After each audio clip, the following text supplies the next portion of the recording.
Assalamu alaikum. In the past lecture, we've been talking about how human can impact the degradation process. Specifically, we started with the wind erosion and the water erosion. In today's lecture, we're going to continue with this concept and we're going to see more interesting things that I would like you to pay attention to. Without further ado, let's start today's lecture with news bulletin. A new report has highlighted the critical role that soil plays in climate change. There's more carbon stored in soil than in all the world's trees, and it's being released into the atmosphere by deforestation and poor farming.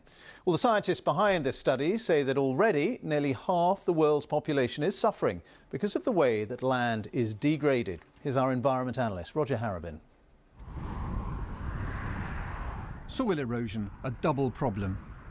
Here in the east of England, this isn't smog in the air, it's soil on a hot, windy day. Losing soil like this lowers our ability to grow crops. It also releases carbon trapped in the earth, and that contributes to climate change. In parts of the south of England, some carelessly farmed fields are steadily running into the rivers. Soil degradation's a problem said to affect almost half the world's people. Look at this tsunami of dust last year in Phoenix, Arizona. It's the result of a spectacular storm. For most farmers, soil loss is a creeping problem that's only noticed too late. Soil degradation is affecting half of the world's people. Isn't it the time to do something regarding this? Isn't it the time to stop and manage our activities sustainably to prevent the environment? This cannot be actually done without further understanding of the concept how human is causing land degradation. In today's lecture, we're going to continue with the soil erosion by water, and we're going to talk about the susceptibility of the dry land to soil erosion, and finally, we're going to shed light on the impact of fire on land degradation process. Let's begin. First of all, I want you to look at the following demonstration, which shows actually how water transport and erode the sediment. As you can see that the larger the particles, they will be carried down for a shorter distances than they will be deposited. You need more energy to erode these and entrain them from the bed to carry them, but they will be actually deposited sooner because of their heavy size. Another interesting things that I would like you to pay attention that regarding the smaller particles. The smaller particles would actually need more energy to be removed from the surface, but once they are removed by water and picked up, they will be easily carried for longer distances in water before they settle. This concept is very important to understand the following diagram, which I would like you to pay attention to. Here, I'm describing for you the Halgerstone diagram, which is basically a diagram showing you the relation between two different things. The relationship between the diameter size of the particles and also the average speed velocity or the velocity that is needed actually to do three different actions. One is to erode the particles. Secondly, to transport the particles. And third, to deposit the particles. As you can see from the diagram, you have here at the x-axis the grain diameter, and up here you have different classifications of these grains. So you have finer sizes, clay, then silt, then sand, and the gravel. Also at the y-axis, you have the average velocity needed to do the three actions. Here in the curve, you can see up here the curve in the white color for erosion. Then you have the transportation, and then you have the deposition. Let's start with the erosion. Generally speaking, that the smaller the particle size, the lower the velocity that you need to erode them from the surface by water or by wind, but we are talking now by water. So the smaller size, like silt, and so on, we expect that we need smaller velocity to erode them from the surface. Whereas if the particle size is larger, like the gravel, then you need more energy and velocity to erode them. However, what you can see that the shape of the curve looked like this, which means if you look at one of them, if you look at the size of the gravels, 10 millimeter, it requires approximately about 100 centimeter per second velocity to be eroded. Now, if you look at the sand and the silt, for example, they are smaller particles, but they need about less velocity, about, let's say, I'm not sure, but around like, let's say like 50 centimeter per second, smaller velocity to be eroded, entrained from the soil surface. Now you can see something that, unlike our expectation, that clay soil, which is the finest particle size here, requires almost the same velocity that is needed to erode the gravel. Why is that? It is because that clay particles are, although they are small in size, but they are actually bound to each other tightly.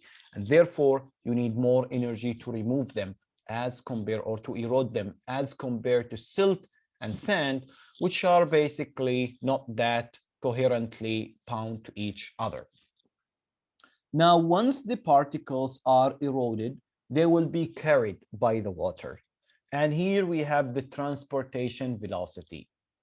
The smaller the size of the particles, they will be actually carried for longer distances. And they require actually smaller velocity to be transported, as you can see from the curve here. So the thickness of the transportation zones indicate the amount of velocity that is needed. So you can see that clay, silt, sand, that actually requires lower velocity to be transported, and they will be transported for longer distances.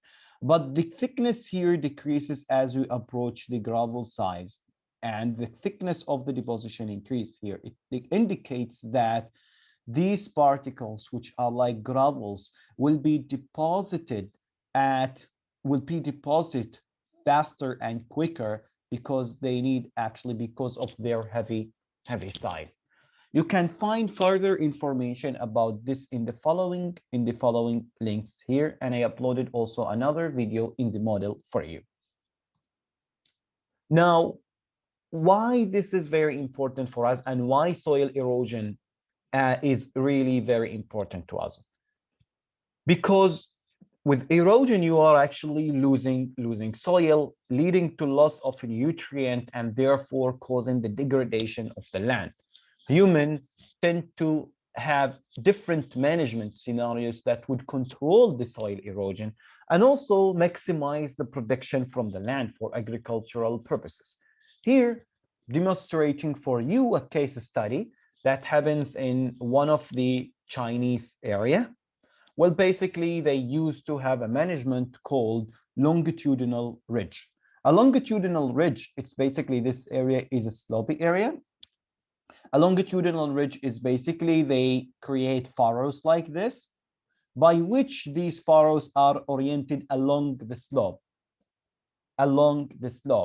So what happens that they were like thinking that this kind of management practice would reduce erosion, but they have observed that the soil loss is really high, and they were unsure of what kind of management practice should be applied here to reduce the soil erosion. So they started experimenting different things, and one of the strategies that they were trying to do is basically the contour ridge. The contour ridge is simply like this. Let me draw for you. So for example, if this is, let's assume this is the mountain, what is a contour? They create something like this. So they till like this direction. Whereas in the case where the longitudinal ridge is different. This is the slope, and what they do, they cultivate like this along the slope. So they create furrows along the slope. So the other one the other practice is actually to have a flat slope. They flatten the slope. What they have observed from the result here, they are showing the runoff and the time. They observed that with the contour ridge, the runoff was minimized to the maximum, which means if the runoff is lower, it means that the loss of soil will be much, much lower, because it means that this water is infiltrated. However, you can see from the graph that the longitudinal ridge has the highest actually runoff, and therefore it has the highest soil rate.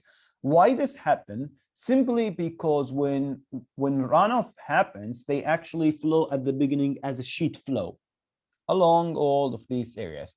But later on, what happens that it will start to convert to concentrated flow in the furrows, and then with the time it convert into gullies, as you can see here, and the erosion becomes serious issues, which at the end led to the degradation of the land. So we can see that the tillage practice really have a great impact on the soil erosion control. Now, if we look at which one is more serious, is it actually the wind erosion or the water erosion across the world? You can see that, first of all, that if you look at water erosion and compare it with wind in the total, you would see that like the dry land is more susceptible to water erosion because water is more erosive agent than the wind. And you can also observe that the African countries or the continent and the Asian continent and the one suffered more from the wind and water erosion. And because of this erosion, it creates actually mostly a deterioration in the chemical properties of the soil more than the physical properties. And this is very important for us because the chemical process indicates that there might be, for example, addition of salt and creating salinity, removal of a nutrient, and so many other issues which actually further deteriorate the land and makes it unsuitable for the cultivation. Another factor that can cause also erosion is grazing. Now, most of the time that if the things is done in a proper management, then it will not cause problem. However, it can even further improve the properties of the soil. Why? Because people in the past were using the domestic life actually to improve the soil fertility of the soil. When these animals actually graze controllably, they actually eat, but at the same time they release their waste, and this waste can increase the fertility of the soil and enhance the growth of the vegetation, which can further enhance the infiltration and therefore reduces the runoff. However, when the farmers decide to go beyond the carrying capacity of the land, beyond what the land can withstand, the carrying capacity indicates or means that the maximum number of or biomass of a population by which the land is still can support its growth sustainably. If the number exceeds the carrying capacity, the capacity of the land to sustainably function, then it can actually lead to deterioration. So what happens that when people overgraze, the number and the rate of the grazing is very intense, then these animals would eat the vegetation, would destroy the vegetation covers, makes the soil bare, and therefore it will be susceptible to wind and water erosion. And not only that, but also the trembling, when the animals walk in slopey areas with stones, it can also cause actually the movement of these stones, and then it can further makes the land susceptible for erosion. There's a very interesting concept that I want you to understand here, which is called the tragedy of common. In a simple way, tragedy of common is basically when things is owned by public, by everyone, and the users tend actually to use that things unsustainably because it's a public property. It's the same thing why, for example, when you go to the beach, you find like a lot of people throw their garbage thinking that somebody else would take care of it because it's actually a public property. The same things here for the land. If a land is owned by, it's like a public property, then what happens that if the users graze in this land beyond the carrying capacity, everyone would benefit. They will get their animal fed and the land would have no issue. But if the number increases, beyond the carrying capacity, then it creates problems that everyone would have actually an issue, would not feed his animal properly, and it will actually induce a pressure on the land that would lead to land deterioration. And you can see here an example of the effect of trampling of animal from two different areas, from Central Andes in Peru and also from northeastern Italian Alps. You can see how the trampling of the animals lead actually to heavy degradation, which actually lead to the loss of the cover of the land. Also, what happens that this is actually a case study from Mexico, and it shows you basically that what happens that the number of livestock, whether it's cattle, goats, and sheep, the number of livestock increased significantly from 1950s to 1980s. It actually increased from 22 million to up to 50 million units of animals. And because of this increase in the number beyond the carrying capacity of all the states, around 80% of the soils in Mexico were actually affected by erosion. And that's actually what led to the loss of soil, loss of nutrient and fertility, reduction in the runoff, and therefore the degradation of that particular land. Now, the third factor here is actually the forest fire. But I would like to ask you a question. Is the fire actually a cause of soil erosion and desertification or not? Would basically watch the following video and then we would continue.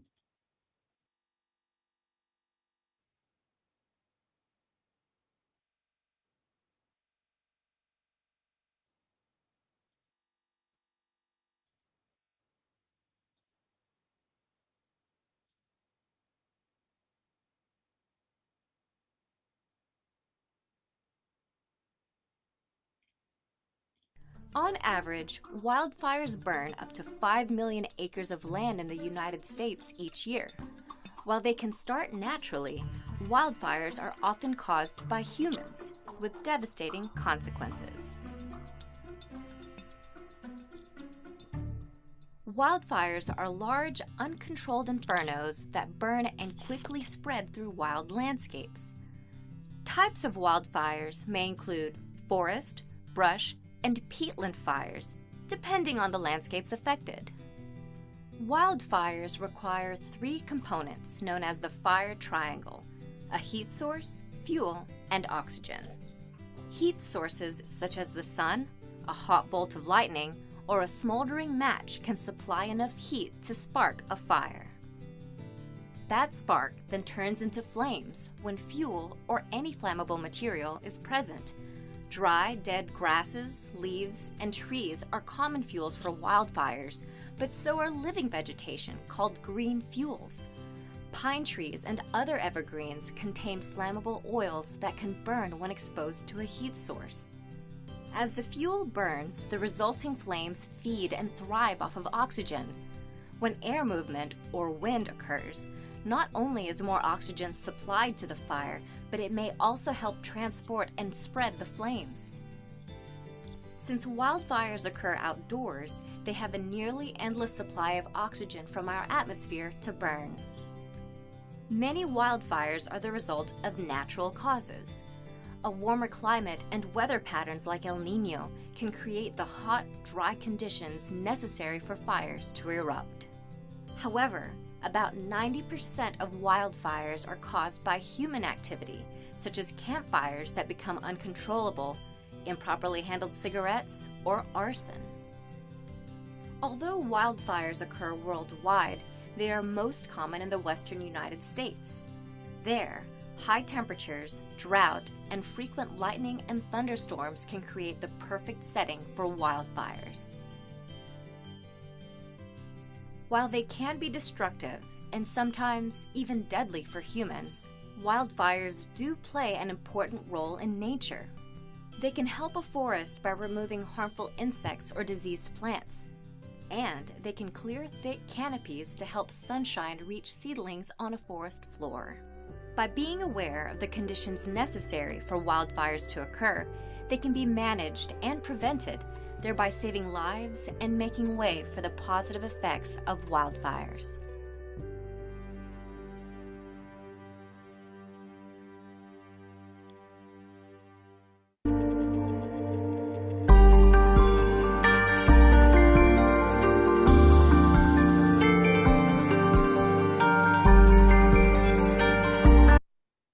Okay, so now what do you think? Is wildfire is a good thing or a bad thing? Would basically in the most of the cases, as you observe, it can happen naturally or due to human activities. And what basically that in most of the times this fire is basically is good because it improves the ability of the soil to retain water, and it also increases the fertility. When the plant, when the forest is burned, that kind of ash would come back to the soil, and that would improve the fertility. And as we also said, you also saw from the video that when sometime clearing the forest, when the forest fire happens, actually it actually helps to improve the light for the other first floor to grow, and actually it replenish everything. But what happens that in this case is that the fire causes actually erosions and desertification when the temperature exceeds 400 to 600 degree centigrade. And what we can say that, like what happens in the Mediterranean areas, that the forest trees and the shrubs, actually they have their ability to alter the soil properties and the survival, because they actually can help to harvest the water, increase the infiltration, and so on and so on, unless if the floor is actually thin and affected by the trembling. So why then in most of the cases that after wildfire we can see erosions happens? What are the main reasons for that, if the forest fire is not the main issue here, is not the cause? Which basically that refers to three different causes. Number one is the fear of post-fire erosion. Secondly, due to reforestation with exotic plants. And finally, due to grazing. Now, let us explain each one of these components. Fear of post-fire erosion, that because of the fire, people think that the fire can come back again. So they start to do some measures that would prevent and would stop the fire, and also would actually prevent the occurrence of the erosion. So what kind of things they do? They, like, for example, instead of keeping the area isolated, they actually try to do some measures like constructed the conservation protections, burn the trees and take them off and plant seedlings. And due to all of these things, it means that humans are coming inside and they are actually causing some kind of interactions, compactions, and so on, which can lead to somehow to create erosions because it compacts the soil. Another thing is actually when the people grow exotic plants.